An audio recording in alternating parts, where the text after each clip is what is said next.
Welcome to my channel. ನಮ್ಮ ಚಾನಲ್ಗೆ subscribe ಮಾಡ್ಕೊಳ್ಳಿ. ರಾಮಾಚಾರಿ ಮಂಗಳವಾರದ ಪೂರ್ತಿ ಸಂಚಿಕೆಯಲ್ಲಿ ಏನಾಗ್ತಿದೆ ಅಂತ ಈ ವಿಡಿಯೋದಲ್ಲಿ ನೋಡೋಣ. ರುಕ್ಮಿಣಿ ಬೇಜಾರ್ ಮಾಡ್ಕೊಂಡು ಕೃಷ್ಣ ಬಿಟ್ರೆ ನನ್ನ ಜೀವನನೇ ಇಲ್ಲ ಅನ್ಕೊಂಡಿದ್ದೆ, ಆದ್ರೆ ಅವನೇ ನನ್ ಬಿಟ್ಟು ಹೋಗ್ತಾನೆ ಅಂತ ಅನ್ಕೊಂಡಿರ್ಲಿಲ್ಲ. ಜೀವನದಲ್ಲಿ ಎಲ್ಲಾನು ಕಳ್ಕೊಬಿಟ್ಟೆ ಕೊನೆಗೂ ಅಂತ ಬೇಜಾರ್ ಮಾಡ್ಕೊಂಡು ಕೃಷ್ಣನ್ ಜೊತೆ ಕಳೆದಿರೋ ಕ್ಷಣಗಳನ್ನ ನೆನ್ಪು ಮಾಡ್ಕೊತಿರ್ತಾರೆ.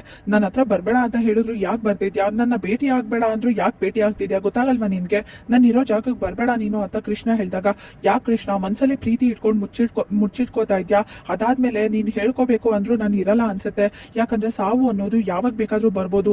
ನೀನ್ ಹೇಳ್ಕೋಬೇಕು ನಿನ್ ಪ್ರೀತಿನ ಅನ್ಕೊಂಡಾಗ ನಾನು ಇದ್ರೂ ಇರ್ಬೋದು, ಸತ್ತೋಗಿದ್ರು ಸತ್ತೋಗ್ಬೋದು. ಮುತ್ತು ಕೊಡ್ಬೇಕು ಅಂದ್ರೆ ಈಗ್ಲೇ ಕೊಟ್ಬಿಡು, ಆದ್ರೆ ಕೊಡ್ಬೇಕಾಗಿರೋ ಮುತ್ತು ಕೈ ಜಾರ್ ಹೋಗುವಂತ ಸಮಯನೂ ಬರುತ್ತೆ, ಪ್ರೀತಿ ಹೇಳ್ಕೊಳ್ದೇ ಇರೋಂತ ಸಂದರ್ಭನೂ ಬರುತ್ತೆ. ಮಾತಾಡು ಕೃಷ್ಣ ಅಂತ ರುಕ್ಮಿಣಿ ಕೇಳಿದಾಗ ನಾನು ಏನ್ ಹೇಳ್ಬೇಕು ಅಂತ ಗೊತ್ತಾಗ್ತಿಲ್ಲ. ಎಷ್ಟು ಜನ ಬಂದು ಹೊಡೆದಾಡಿದ್ರು ನಂಗೆ ಭಯ ಆಗೋದಿಲ್ಲ, ಎಷ್ಟು ಜನ ಜೊತೆ ಆದ್ರೂ ಹೊಡೆದಾಡಿ ನಾನು ಗೆದ್ದು ಬರ್ತೀನಿ, ಆದ್ರೆ ಈ ಪ್ರೀತಿ ಅನ್ನೋ ವಿಷಯಕ್ಕೆ ಬಂದ್ರೆ ಯಾಕೋ ಭಯ ಆಗ್ತಿದೆ ನನ್ಗೆ ಅಂತ ಕೃಷ್ಣ ಹೇಳಿದಾಗ, ಪ್ರೀತಿ ಅಂದ್ರೇನೆ ಹಾಗೆ ಕೃಷ್ಣ, ಯಾಕಂದ್ರೆ ಅದು ಎಲ್ಲರನ್ನು ಎದುರಿಸುತ್ತೆ. ಎಂತ ಗಟ್ಟಿ ಗುಂಡ್ಗೆ ಇದ್ರು ಅವ್ರು ನಡ್ಕ ಹುಟ್ಟಾಕೋ ಹಾಗೆ ಮಾಡುತ್ತೆ. ಆ ಪ್ರೀತಿ ಅನ್ನೋ ಪದಾನೇ ಹಾಗೆ. ಅವ್ರ ಜೀವನದಲ್ಲಿ ಒಂದ್ಸಲಿ ಪ್ರೀತಿ ಅಂತ ಬಂದ್ರೆ ಜೀವನನೇ ಬದಲಾಗುತ್ತೆ ಅಂತ ರುಕ್ಮಿಣಿ ಹೇಳಿ, ಈಗ ನನ್ನ ಪ್ರೀತಿಸ್ತಿದ್ಯಾ ಅಲ್ವಾ ನೀನು ಅಂತ ಕೇಳಿದಾಗ ಕೃಷ್ಣ ಏನು ಮಾತಾಡದೆ ಹೊರಟೋಗ್ತಾನೆ. ಹಾಗೆ ಇಲ್ಲಿ ರಾಮಾಚಾರಿ ಮತ್ತೆ ಚಾರು ಮಾತಾಡ್ತಿರ್ತಾರೆ ಸತ್ಯಭಾಮ ಹತ್ರ. ಅಂದಾಗೆ ನೀವು ಇಲ್ಲಿ ನನ್ನನ್ನ ಯಾಕೆ ಹುಡ್ಕೊಂಡ್ ಬಂದ್ರಿ, ಸಾಕ್ಷಿ ಹೇಳಿದ್ರ ಬಗ್ಗೆ ನೀವ್ ಯಾವತ್ತೂ ಮಾತಾಡ್ತಾನೆ ಇಲ್ಲ, ಏನ್ ವಿಷಯ ನೀವ್ ಇಲ್ಲಿ ಬಂದಿದ್ದು, ನನ್ನನ್ನ ಯಾಕೆ ಹುಡ್ಕೊಂಡ್ ಬಂದ್ರಿ ಅಂತ ಸತ್ಯಭಾಮ ಕೇಳಿದಾಗ, ಅದು ನಾವು ಸಂಗೀತದ ಬಗ್ಗೆ ಥೀಸಿಸ್ ಮಾಡ್ತಾ ಇದೀವಿ, ನೀವು ತುಂಬಾ ಚೆನ್ನಾಗಿ ಸಂಗೀತ ಹೇಳ್ಕೊಡ್ತೀರಾ ರಾಷ್ಟ್ರೀಯ ಸಂಗೀತ ಅಂತ ಕೇಳ್ಪಟ್ಟೆ, ಅದಕ್ಕೋಸ್ಕರ ಅಂತ ಇಲ್ಲಿ ಬಂದಿದೀವಿ. ನಾನು ಥೀಸಿಸ್ ಮಾಡ್ತಾ ಇದ್ದೀನಿ ಅದ್ರ ಬಗ್ಗೆ. ಹಾಗೆ ಇವಳು ನನ್ನ ಹೆಂಡತಿ ಚಾರುಲತಾ, ಇವರು ಕೂಡ ಅದ್ರ ಮೇಲೆನೆ ಥೀಸಿಸ್ ಮಾಡ್ತಾ ಇದ್ದಾರೆ. ನಿಮ್ಮಂತ ಹಲ್ವಾರು ಜನರ ಹತ್ರ ಹೋಗಿ ಇಷ್ಟೊಂದು ಚೆನ್ನಾಗಿ ಸಂಗೀತ ಹೇಳ್ಕೊಡೋರ್ ಬಗ್ಗೆ ನಾವು ತಿಳ್ಕೊಂಡು ಅವ್ರ ಹತ್ರ ಮಾತಾಡ್ಕೊಂಡ್ ಬರ್ತೀವಿ ಅಂತ ಚಾರು ಹೇಳಿದಾಗ, ತುಂಬಾ ಒಳ್ಳೆ ಕೆಲಸ.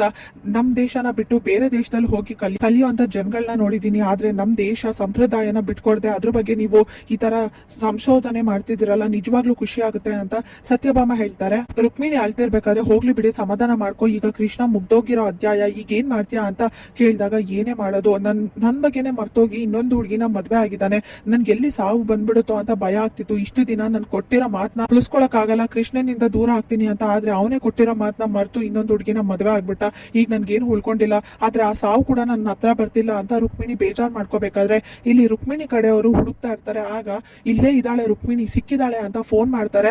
ಹೌದಾ ಸಿಕ್ಕಿದಾಳ, ಹಾಗಾದ್ರೆ ಮೊದ್ಲು ಅವಳನ್ನ ಕರ್ಕೊಂಡ್ ಬಾ, ಎಲ್ಲಿದ್ದಾಳೆ ಅಂದಾಗ ಇಲ್ಲೇ ಬೆಂಗಳೂರಲ್ಲಿ ಇದ್ದಾಳೆ ಅಂತ ಮಾತಾಡ್ತಿರ್ತಾರೆ. ಸರಿ ಅವಳನ್ನ ಮಾತ್ರ ಬಿಡ್ಬೇಡ, ಅವಳನ್ನ ಕರ್ಕೊಂಡ್ ಬಾ ಅಂತ ಹೇಳಿದಾಗ, ಇಲ್ಲೇ ಇದ್ದಾಳೆ ಫೋಟೋ ತೆಗೆದು ಕಳಿಸ್ತೀನಿ ಅಂತ ಹಿಂದೆ ತಿರ್ಗಿ ನೋಡಿದ ತಕ್ಷಣ ಅಲ್ಲೆಲ್ಲೂ ಇರಲ್ಲ.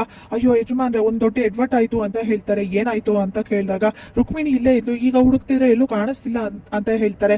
ನನ್ಗೆ ಅದೆಲ್ಲ ಬೇಕಾಗಿಲ್ಲ, ಈಗಿಂದೀಗ್ಲೇ ಎಲ್ಲಾ ಕಡೆ ಹುಡುಕು, ಅವಳು ಮಾತ್ರ ನಮ್ಗೆ ಸಿಗ್ಬೇಕು, ರುಕ್ಮಿಣಿ ವಾಪಸ್ ಇಲ್ಲಿಗೆ ಬರ್ಬೇಕು ಅಂತ ರುಕ್ಮಿಣಿ ಕಡೆ ಅವರು ಹುಡುಕ್ತಾ ಇರ್ತಾರೆ. ಸರಿ ಈಗ್ಲೇ ಹುಡುಕ್ತೀನಿ, ಎಲ್ಲಪ್ಪ ಹೋದ್ಲು ಈ ಹುಡುಗಿ, ಈ ಕಡೆ ತಿರುಗೋಷ್ಟ್ರಲ್ಲಿ ಮಾಯ ಆದ್ಲು ಅಂತ ರುಕ್ಮಿಣಿ ಮತ್ತೆ ಅವ್ರ ಫ್ರೆಂಡ್ ಹುಡುಕ್ತಾ ಇರ್ತಾರೆ. ಅಂದಾಗೆ ನನ್ ಬಗ್ಗೆ ಯಾರು ನಿಮ್ಗೆ ವಿಚಾರ ತಿಳಿಸಿದ್ರು, ನಾನ್ ಇದ್ರ ಬಗ್ಗೆ ಸಂಗೀತ ಮಾಡ್ತೀನಿ ಅಂತ. ಸಂಗೀತ ಅನ್ನೋದು ಒಂದ್ ದೊಡ್ಡ ಸಮುದ್ರ ಇದ್ದಾಗೆ, ಅದ್ರಲ್ಲಿ ನಾನು ಒಂದು ಪುಟ್ಟ ಹನಿ, ಆದ್ರೆ ನನ್ ಬಗ್ಗೆ ಯಾರು ಹೇಳಿದ್ರು ಅಂದಾಗ ಅದು ಅಂತ ರಾಮಾಚಾರಿ ಹೇಳ್ತಾನೆ. ಅದು ನಾವು ಮೇಲ್ಕೋಟೆಗೆ ಹೋಗಿದ್ವಿ, ಆಗ ಕೃಷ್ಣಾಚಾರ್ಯರು ಅಂತ ಇದ್ರು ಅಲ್ಲಿ, ಅವರು ನಿಮ್ ಬಗ್ಗೆ ಹೇಳಿದ್ರು ಅಂತ ರಾಮಾಚಾರಿ ಹೇಳಿದಾಗ, ಆ ತರದವ್ರು ನನ್ಗೆ ಯಾರು ಗೊತ್ತಿಲ್ವೇ ಅಲ್ಲಿ, ಅವ್ರು ಯಾರು ನನ್ ಬಗ್ಗೆ ಹೇಳಕ್ಕೆ, ಅವ್ರಿಗೆ ಹೇಗ್ ನನ್ ಬಗ್ಗೆ ಗೊತ್ತು ಅಂತ ಸತ್ಯಭಾಮ ಹೇಳಿದಾಗ ರಾಮಾಚಾರಿ ಮತ್ತೆ ಚಾರುಗೆ ಟೆನ್ಷನ್ ಆಗುತ್ತೆ. ಅದೇನಂದ್ರೆ ನಿಮ್ಮ ಹತ್ರ ಸಂಗೀತ ಕಲ್ತವ್ರು ಯಾರಾದ್ರೂ ಹೋಗಿ ಅವ್ರ ಹತ್ರ ಹೇಳಿರ್ಬೇಕು, ನಾವು ಅವ್ರ ಬಗ್ಗೆ ವಿಚಾರಿಸಿದಾಗ ಅವರು ನಿಮ್ ಬಗ್ಗೆ ಹೇಳಿದ್ರು, ಇಷ್ಟೇ ಆಗಿರುತ್ತೆ, ಯಾರಾದ್ರೂ ಹೇಳಿರ್ತಾರೆ ನಿಮ್ ಬಗ್ಗೆ ಅಂತ ರಾಮಾಚಾರಿ ಹೇಳ್ತಾನೆ. ಹೌದು ನಮ್ಮ ಅಮ್ಮನ ಹತ್ರ ಪಾಠ ಕಲ್ತವ್ರು, ಸಂಗೀತ ಪಾಠ ತುಂಬಾ ಜನರು ಇದ್ದಾರೆ, ಅವರೆಲ್ಲ ನೆನ್ಪಿಟ್ಕೊಂಡಿರ್ತಾರೆ ಅನ್ಸುತ್ತೆ ಅಂತ ಸಾಕ್ಷಿ ಹೇಳಿದಾಗ, ಹೌದೌದು, ಆದ್ರೆ ಸಂಗೀತ ಇವ್ರು ವಿದ್ಯಾದಾನ ಮಾಡಿರೋದ್ನ ಅದನ್ನ ಮರೆಯಕ್ಕಾಗುತ್ತಾ, ಅದು ಒಂದು ದೊಡ್ಡ ಕಲೆ, ಅದನ್ನ ಮರೆಯಕ್ಕಂತೂ ಸಾಧ್ಯ ಇಲ್ಲ, ಅವರೇ ಯಾರೋ ಇವ್ರ ಬಗ್ಗೆ ಹೇಳಿರ್ಬೇಕು, ನಮ್ಗಂತೂ ತುಂಬಾ ಉಪಯೋಗ ಆಯ್ತು ನಿಮ್ಮ ಹತ್ರ ಬಂದಿದ್ದು ಅಂತ ರಾಮಾಚಾರಿ ಹೇಳ್ತಾನೆ. ಸರಿ ಆಯ್ತು, ಹಾಗಾದ್ರೆ ನೀವು ಎಲ್ಲಿ ಉಳ್ಕೋಬೇಕು ಅನ್ಕೊಂಡಿದ್ದೀರಾ ಅಂತ ಸತ್ಯಭಾಮ ಹೇಳಿದಾಗ, ಇದ್ರ ಬಗ್ಗೆ ತಿಳ್ಕೊಳಕ್ಕೆ ಒಂದ್ ಸ್ವಲ್ಪ ದಿನ ಆಗುತ್ತೆ, ಆದ್ರೆ ಇಲ್ಲೆಲ್ಲೂ ನಮ್ಗೆ ಯಾರು ಪರಿಚಯ ಇಲ್ಲ, ಎಲ್ಲಿ ಇರ್ಬೇಕು ಅಂತಾನು ಗೊತ್ತಿಲ್ಲ, ಇಲ್ಲೆಲ್ಲಾದ್ರೂ ಹೋಟೆಲ್ ಇದ್ಯಾ, ರೂಮ್ಗಳಿದ್ಯಾ, ನಾವ್ ಅಲ್ಲೇ ಉಳ್ಕೋತೀವಿ, ಸ್ವಲ್ಪ ಗೊತ್ತಿದ್ರೆ ಹೇಳಿ ಅಂತ ರಾಮಾಚಾರಿ ಹೇಳ್ತಾನೆ.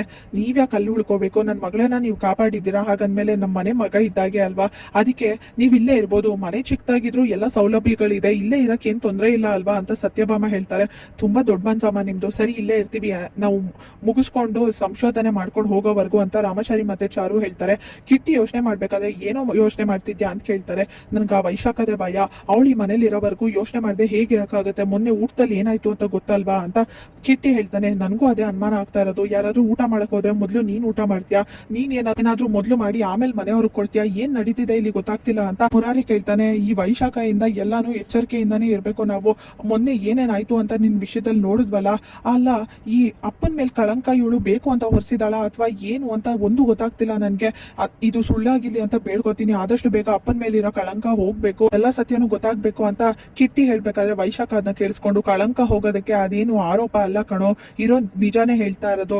ನಿಮ್ಮಪ್ಪ ಇನ್ನೊಂದು ಮದ್ವೆ ಆಗಿರೋದು ನಿಜ, ಅವ್ರಿಗೆ ಮಗಳಿರೋದು ನಿಜ, ಅದು ಯಾವ್ದೇ ಕಾರಣಕ್ಕೂ ಕಳಂಕ ಹೋಗೋದಿಲ್ಲ, ಇದನ್ನ ನೆನ್ಪಿಟ್ಕೋ ಅಂತ ವೈಶಾಖ ನಗ್ತಿರ್ತಾಳೆ. ಆರೋಗ್ಯ ನಿಮ್ ಹತ್ರ ಏನೋ ಒಂದ್ ಕೇಳ್ಬೇಕು, ನಾನ್ ನಿಮ್ನ ಅಕ್ಕ ಅಂತ ಕರೀಲ ಅಂತ ಸಾಕ್ಷಿ ಹೇಳಿದಾಗ, ಖಂಡಿತ ಅದಕ್ಕೆ ಯಾಕೆ ನೀವ್ ಈ ತರ ಕೇಳ್ತಾ ಇದ್ರ, ಖಂಡಿತ ನೀನು ಅಕ್ಕ ಅಂತ ಕರಿಬಹುದು ಅಂತ ಚಾರು ಹೇಳ್ತಾಳೆ. ಸರಿ ನಿಮ್ಗೇನೋ ತಂದಿದ್ದೀನಿ ಅಂತ ಆರೆಂಜ್ ಜ್ಯೂಸ್ ಕೊಡ್ತಾಳೆ. ನಿಜವಾಗ್ಲೂ ಆರೆಂಜ್ ತಿಂದಾಗೆ ಇದೆ, ತುಂಬಾ ಚೆನ್ನಾಗಿದೆ ಇದು ಅಂತ ಚಾರು ಹೇಳ್ತಾಳೆ. ಹೌದು ಅದು ಹಾಗೇನೆ ಇರುತ್ತೆ, ಅದಕ್ಕೆ ನನ್ನ ಫೇವ್ರೇಟ್, ನೀವು ಕುಡಿಲಿ ಅಂತ ತಂದ್ಕೊಟ್ಟೆ ಅಂತ ಆರೆಂಜ್ ಜ್ಯೂಸ್ ಕೊಡ್ತಾಳೆ ಸಾಕ್ಷಿ. ರಾಮಾಚಾರಿ ಹತ್ರ ಚಾರು ಏನ್ ಯೋಚನೆ ಮಾಡ್ತಿದ್ಯಾ ರಾಮಾಚಾರಿ ಅಂತ ಕೇಳಿದಾಗ, ಏನ್ ಮಾಡೋದು ಮುಂದೆ ಅಂತ ಗೊತ್ತಾಗ್ತಿಲ್ಲ, ಇವ್ರು ಹೇಳೋ ತರನು ಕಾಣಿಸ್ತಿಲ್ಲ, ಯಾಕಂದ್ರೆ ಅವ್ರ ಕಣ್ಣು ನೋಡ್ತಾ ಇದ್ರೆ ತುಂಬಾ ಧೈರ್ಯವಂತೆ, ಹಾಗೆ ದೇವ್ರ ಮೇಲೆ ಅಪಾರವಾಗಿ ಭಕ್ತಿ ಇರೋ ತರ ಕಾಣಿಸ್ತಿದೆ, ಯಾವ್ದೇ ಕಾರಣಕ್ಕೂ ಕೊಟ್ಟು ಮಾತನ್ನ ಮೀರೋ ತರ ಕಾಣಿಸ್ತಿಲ್ಲ ಅವರು ಈ ವಿಷಯ ಹೇಳ್ತಾರೆ ಅಂದ್ರೆ ನನ್ಗ್ಯಾಕೋ ಅನುಮಾನ, ನಾವು ಯಾವ ರೀತಿ ಕೇಳ್ಬೇಕು ಅಂತಾನು ಗೊತ್ತಾಗ್ತಿಲ್ಲ, ಏನ್ ಮಾಡೋದು ಅಂತ ರಾಮಾಚಾರಿ ಕೇಳ್ತಾರೆ. ಮತ್ತೆ ಏನ್ ಮಾಡೋದು ಅಂತ ಚಾರು ಕೂಡ ಯೋಚನೆ ಮಾಡ್ತಿರ್ಬೇಕಾದ್ರೆ, ಒಟ್ಟಲ್ಲಿ ಸತ್ಯ ತಿಳ್ಕೊಂಡೇ ಹೋಗ್ಬೇಕು ನಾವು, ಆದ್ರೆ ಯಾವ ರೀತಿ ಅಂತ ಗೊತ್ತಾಗ್ತಿಲ್ಲ, ನನ್ಗೂ ಅವ್ರ ಹತ್ರ ಕೇಳೋ ಧೈರ್ಯ ಇಲ್ಲ, ಅವ್ರು ಉತ್ತರ ಕೊಡ್ತಾರೆ ಅಂತಾನು ಅನ್ನಿಸ್ತಿಲ್ಲ ಅಂತ